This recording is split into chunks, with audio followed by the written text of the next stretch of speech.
Welcome back to Just Chattin'. And this is the series of videos that we do on Thursday and Sunday evenings just for our own amusement and entertainment. And this week, of course, we've had a sort of busy week, as we always do, because Nutmeg is nothing if not busy. Today, I thought we would take a look at the results of the appeal for her invasion of privacy case in the UK, because a lot of us in the US find it really unsettling. So, when we come back.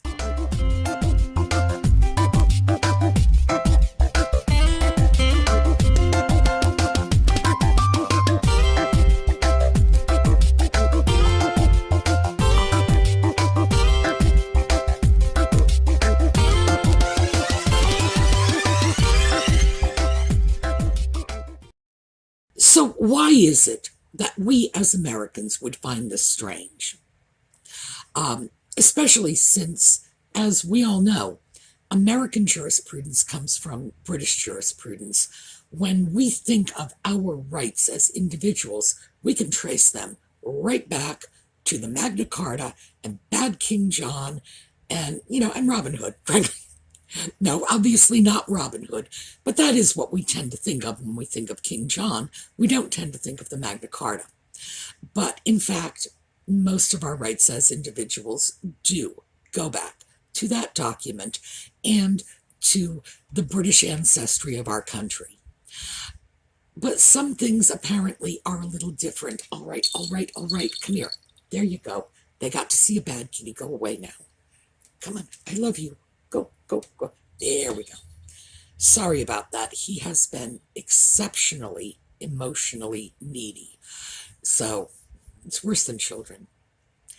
Anyway, even though our legal system started off at the same place, it was the same legal system at one time, we've had 250 years to move into a different modern legal system. And for us, we look at this violation of privacy case, and we tend to think of it in American terms. We look at the fact that Nutmeg's privacy, as far as this letter to her father goes, was first violated by the 5 friends who published selective bits of the contents. So we don't like this, because this looks like selective prosecution to us. And we don't like selective prosecution. And then they've got that stack of emails saying, well, if it happened to get leaked, and naturally I wrote it with an eye toward what would happen if it did get leaked. In the US, a legitimate defense to charges of publishing someone else's intellectual property, a legitimate line of defense for this is that the person intended the work to be published. I don't know if that's a legitimate line of defense in the UK. Now, just because it's a line of defense doesn't mean it's an automatic win. It does mean that an attorney can take that, bring it into court, and if there is a legitimate line of defense, a judge will not grant a summary judgment here. They'll throw it to a jury. Apparently, the UK feels there is no possible defense. So that leads me to conclude that intent to publish is probably not a legitimate line of defense in the UK. Now, keep in mind, I am not an attorney. I'm not an attorney here in the US. I am certainly not an attorney in the UK. So I am just speculating. And what I'm pointing out is the reasons this doesn't sit well with us. Would it have gone down this way in the US? Very unlikely. US judges do not like summary judgment. We have this notion that everyone is entitled to their day in court, and that you don't just throw a case before a judge and the judge says, bang, you're done, that's it. You don't even get to defend yourself. It grates against our American natures. And I think this is why we find this extremely unsettling in terms of a verdict. It is not unique or unknown. I'm going to link you to a video I did about, this was about the Duke of Windsor and Wallace Simpson. There was a little portion in that dealing with the fact that a woman got away with cold-blooded murder. We are talking about literally she had the gun in her hand standing over her dead husband's body because the British courts were afraid that the Duke of Windsor would be dragged into the case. Do the British courts have a history of favoring the royal family in their rulings? Yes, they do. Is that what's happened here? Well, you tell me. So I think we would not have seen the same result in an American lawsuit. And I think that's why it rankles. But let's just quickly take a look at the background story, because this is also information we have that the judges might not have. And frankly, from what I read about the judgment, even if they had this, it probably wouldn't have affected it, but it does affect our opinion. So let's backtrack a little. Let's look at how this was all set up in the first place. Oh, and it was set up. Make no mistake about that. Nutmeg meets Harry. She woos him or makes him believe he's wooing her. Who knows how that went down? But in the courtship, she clearly presented herself as a person with a background appropriate to marry into the royal family. In other words, she passed herself off as having come from a privileged upper-class background. Now, in many ways, her life was very privileged because there was money in her family. Her father had a very good job. He was very successful. He won $750,000 in a lottery. This money largely made its way into Nutmeg's coffers. It bought her the best possible education, private schools, cars, etc. Whatever Daddy could give her, he did. So she did have a very privileged life. But does that mean she has the sort of social background that the royal family would have been looking for? No, of course not. I've mentioned this before. I live in South Central Pennsylvania. I'm in the middle of nowhere, frankly.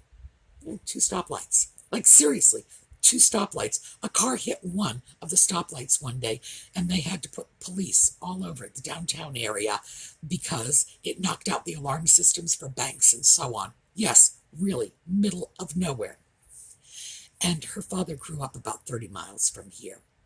So the fact is, I know. Oh, and by the way, his little bit of nowhere town is even less significant than my little bit of nowhere town. So, yeah, it's poverty. Her father came from nothing. Her mother came from nothing as well.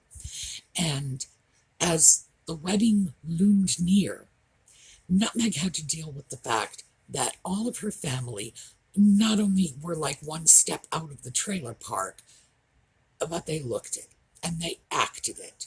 And we are talking about people who were not going to show well. So she needed to do something about it. In particular, she needed to deal with Daddy. Because her father had been very, very good to her and had the reasonable expectation that he was going to be welcome at her wedding, that he would be giving the bride away.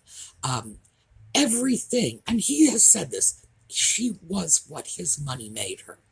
Everything she had up to that point had been largely supplied to her by her father. So, of course he was expecting to go, but she had to deal with that. So, out comes the scandal of Thomas Markle posing for paparazzi pictures. I have no idea why Nutmeg, of all people, would complain about posed publicity shots, because she does that all the time. Remember this one? Oh yeah, closing down a cemetery. Look at us, we're pretending to pray over graves of people we don't know. And mind you, neither one of us have been into a church in the last 20 years. And please, she did it all the time. She still does it. She will probably do it until the day she dies. But the idea that her father had done it, oh my, well, that's terrible. But did he even do that to begin with? The answer to that one is a big fat no. The photographer who took those pictures was a photographer who had worked with Nutmeg previously, and subsequently. So previously, yeah, but subsequently, no. That is one of her photographers who allegedly found her father in a small town in Mexico, of all places. And the agency that he worked for had a reputation, as this was revealed by people who had worked for the agency. So this isn't random rumors. Some of those people actually gave their names.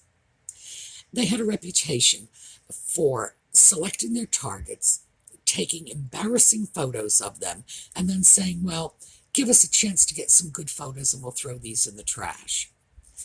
So who knows what kind of photos they had of Thomas Markle. Certainly, is it likely they made him look like a slob? You know, sure. Could have been much worse than that. They could have had photos of the man scratching his butt. Oh, and by the way, we've all scratched our butts. Mahatma Gandhi scratched his butt. The Queen scratches her butt. You know, and if they got a picture of Thomas Markle, it's like, oh yeah, I'm getting a good scratch in there. You got to know he'd never admit that. He would never say, this is the reason I did it, because they had a picture of me getting a good scratch on. I wouldn't admit it, would you? No, of course not. So we're never going to know what kind of pressure they put on him to get those photographs. What we do know is as soon as those photographs were released, it was only a couple of days, when at that point the whole scandal broke loose, that they were set up and that he colluded with the photographer. Now, mind you, all this collusion was taking place in the middle of nowhere in Mexico by two people who were not known. This was, Thomas Markle's face was not known the way it is today. Two unknown people, and it just so happened, by some strange, bizarre, it has to be bizarre, coincidence, that the person at the internet cafe happened to have the security camera on, happened to have taken some photos, and 2 days later happened to send them to a British tabloid. Why, of all of the things that's weird about that, sending them to a British tabloid is the weirdest thing, because if they even had a sense of who Markle was, even a vague sense, he's American, not British. No, it was a setup start to finish. It was an excuse, the excuse that she needed to ice her father out of the wedding. The only person in her family who attended the wedding was her mother. And one has to assume her mother was very, very, very well coached. No one else. People from her past were not there. I think other than her mother, the oldest of her acquaintances were her co-stars from Suits, who, by the way, were invited to the wedding, but not the reception later. So they they didn't get the same treatment that George and Amal Clooney got. And they actually knew her and worked with her for 8 years, so go figure. It was all about who would show well and who wouldn't. And she needed to dispose of Daddy. So once she had done that, then of course she has to write the letter, because she must be publicly vindicated no matter what. She writes Daddy this letter that she says in these emails that have now come out that she did craft very carefully to tug on the heartstrings. You know, we know the letter was intended for publication. We know that from reading the letter, frankly. Even if we hadn't read the letter, we know from the emails. And again, like I say, that would be a line of defense in the United States. When Daddy didn't publish the letter, Nutmeg then leaks the letter to 5 friends. They were named friend A through E in the court documents. We still don't know their names. They leaked the letters, pieces of the letter, to People magazine. And of course, they're still her friends, allegedly. So she clearly wasn't upset with them about it. And that's where we get the selective prosecution. Daddy doesn't get to, though. When the selective pieces of the letter were leaked, and some of them were leaked falsely or out of context, that was what forced Thomas Markle's hand to say, here, I'm tired of speculation about the letter, here you go, take it. And 6 months after he got it, he did release it. So, yes, was it released? Of course. Was it intended ever to be private? No. It was not. It was shared with friends. It was shared with staff members. It was leaked to the public by friends who never received any kind of censure from Nutmeg or anyone else for doing this.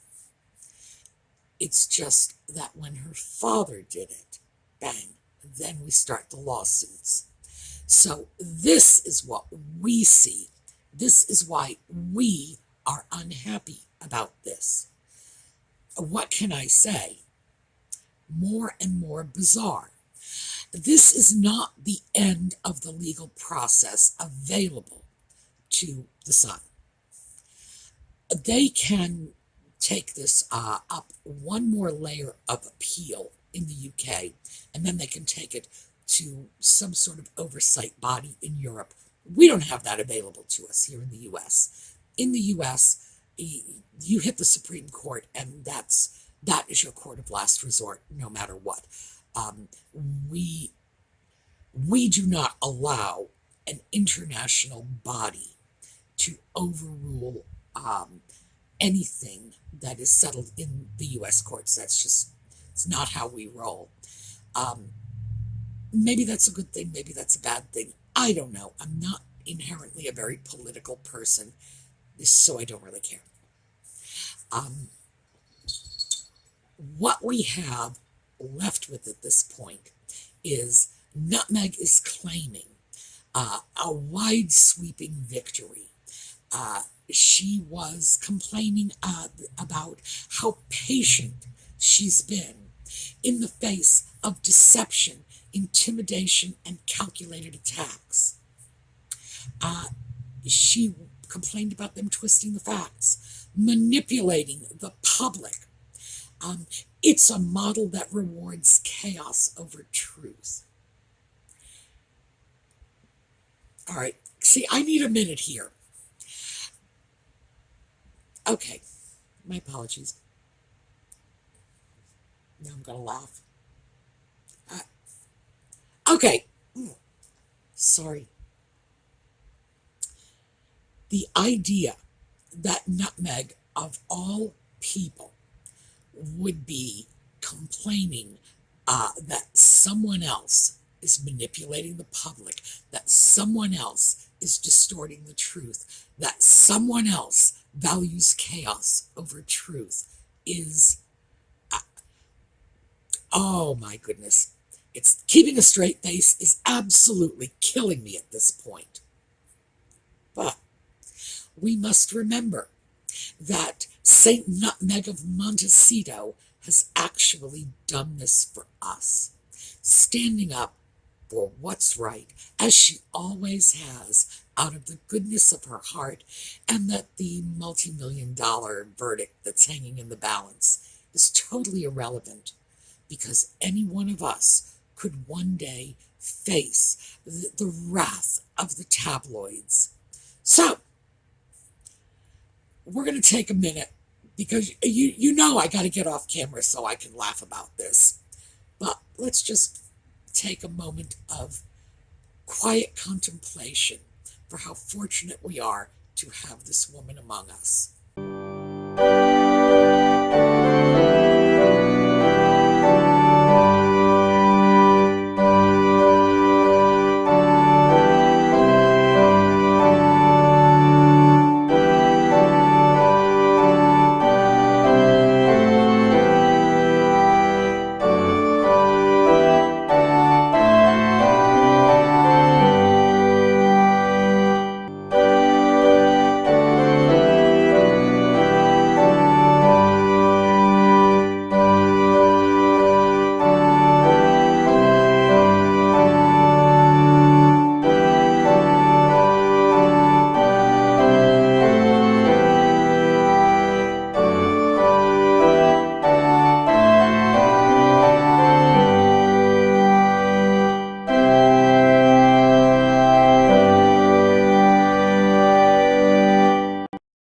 Okay, my eyes are still tearing from the laughing, by the way. It beggars belief. She is actually putting this stuff out with a straight face. She's fighting for what's right.